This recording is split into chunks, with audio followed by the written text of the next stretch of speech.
Hello everyone, it's Brett here, Lionheart84, and I thought we'd just amuse myself today. As I had a few minutes spare, I thought we'd have a closer look at the yellow cherry guavas that continue to drop off the plant that I have in my front room that I featured in a video recently at the rate of about 6, 7, 8 fruits a day.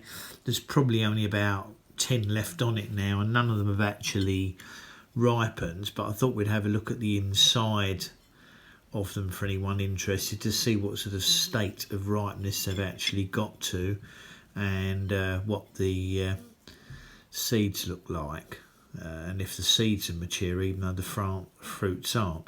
Now I've put just a regular hazelnut in here to give you an idea of the size of the fruits, because it's not easy to tell when they're on the plate here in this light.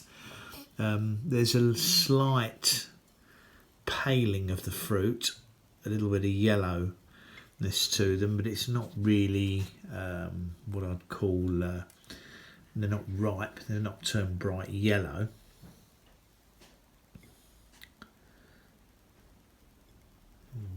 What I thought I'd do is perhaps, if I manage to do it with one hand, cut one in half. So you can see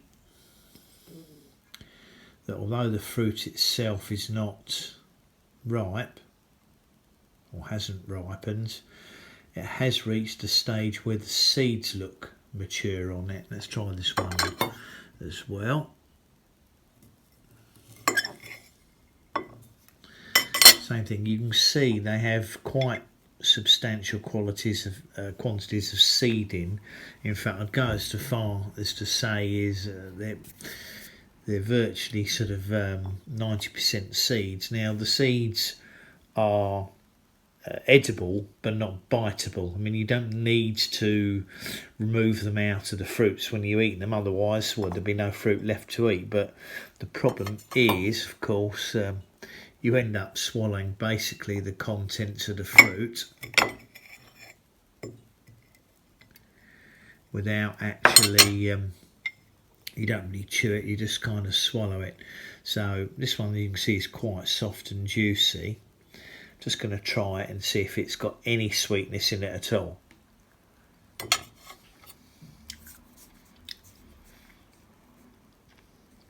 Sort of almost edible. Try this one as well.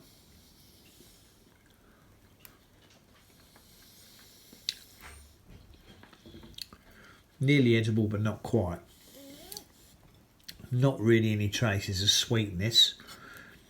This soft one was better than the larger hard one, but unfortunately they do keep dropping off prematurely because it's winter. Now interestingly, the one in the kitchen that I featured in the same video hasn't dropped a single fruit yet, so I think perhaps because it's in a cooler, as I said, a cooler, brighter position, and I'm hoping that maybe the fruits will ripen on the other one sometime in February and won't fall off prematurely like this one. Looking around at the plant,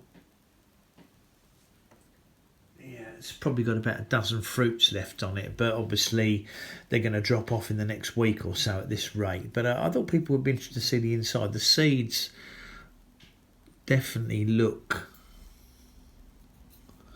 to me, the seeds look mature and probably would germinate, but I've got loads of these sort of strawberry, red and yellow cherry guavas, so I don't need to worry about germinating any more seeds, and I've got no space to grow seedlings anyway. Anyway, I thought we'd take a closer look for people who are particularly interested in these sort of guavas. The fruit should, as the plants get bigger, hopefully they'll get a little bit bigger than this. I think they can reach up to golf ball sized.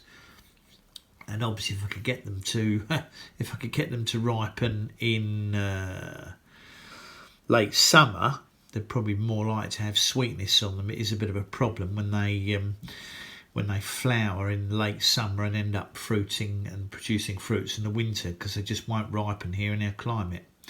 So that's the fruits of my yellow cherry guava, yellow strawberry guava, whatever you prefer to call it. That's Obsidium Catalianum. That's probably Lucidum or Literale. There seem to be two slightly differing variants of the yellow one. Thanks for watching the video. Please give me a thumbs up.